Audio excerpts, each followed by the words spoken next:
So we've got this one was actually recommended by another YouTuber that we watch who is up in Canada, what's it? Is it Jim Comics? Yeah, Jim Comics. Yeah, he was like all over this fucking book. Anytime Prince is doing Ice Cream Man, he's like, "Oh, go out yourself and go get yourself ice cream number 1 or I'm real sorry about that, but go ahead and get it. Go ahead and get it. Like you're gonna be really kicking yourself in the foot if you don't get it there."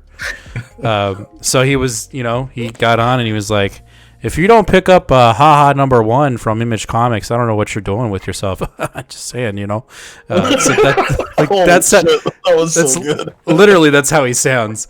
And so, usually I'm, the keys that he talks about, I'm like, I'll pass. Because usually they're like DC and I'm just not about it. And then when there's some that are Marvel, I'll pick them up. But when it comes to independence, it's kind of hit or miss. And I never got on the Ice Cream Man train. I think we didn't get into comics in time before that came out. Yeah, it was pretty hot. And so, when he tells you to pick up a book, you probably should pick up a book. So initially when he put it out there, I was like, this cover looks kind of cool. Like, I'm not afraid of clowns, but this is a creepy cover. And so I picked it up. I was like, fuck it, let's do it. And I was pleasantly surprised. It was just a fun independent that, again, with independence, it's so much fun to just like kind of throw continuity out the door and not having to worry about other stories to make sure it fits properly so you have an enjoyable read. There's no rules, right? Mm-hmm. And that's what we get in this book. And we get literally a professional clown who has a very abusive wife and is basically talked down to and is like, go get a real fucking job. And he's like, I'm a clown. And she's like, haha, really? And, he's looking for some luck. And this book is a continuous unlucky man book. He loses his job. His best friend at his job beats the shit out of him to rob him because they both got fired. He goes to cash in his last check from his job from an amusement park at a bank. The bank gets robbed. And at some point he kind of loses it during the bank robbery. He's done. But he doesn't lose it in like a mad way. He loses it in like a something isn't clicking way. And so in the middle of the robbery, they're like, "Hey, funny man, get down." And he's like, "Yeah, I'd rather not." And at one point he starts laughing in the middle of the bank heist. And so the robbers are like, "If you don't get on the ground, I'm putting a bullet between your ears."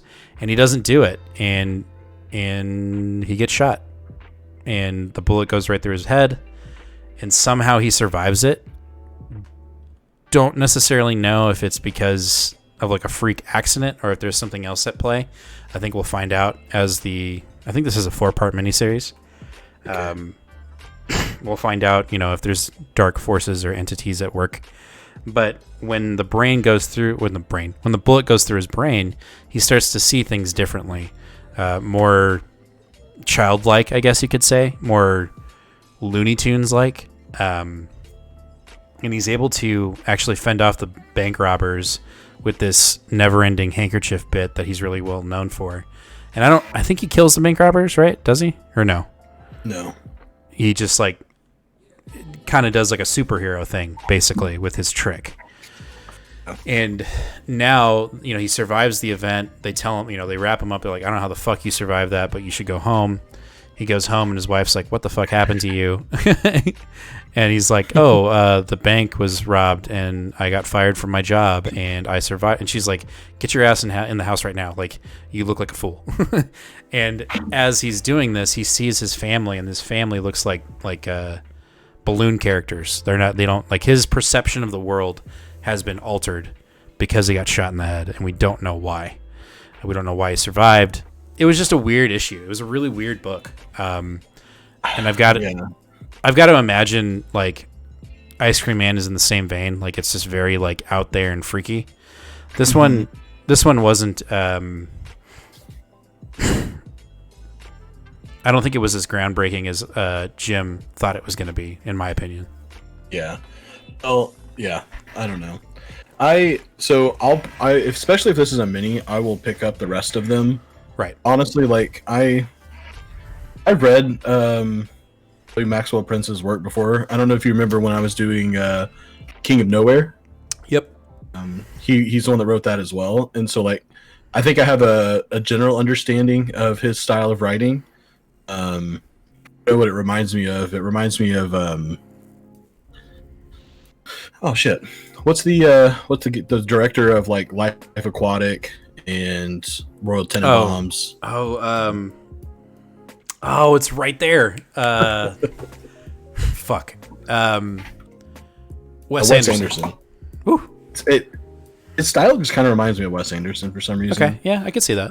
Very, very, very quirky and off the wall. Mm-hmm. However, whatever we were supposed to get out of this issue, I think that's it. Because the next issue, they put a preview in the back, and it's a different cover with a different artist character and a different artist as well.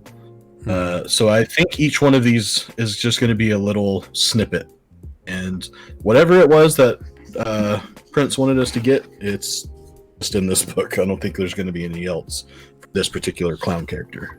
Yeah, I think he's done. I agree with you. I think he might be done.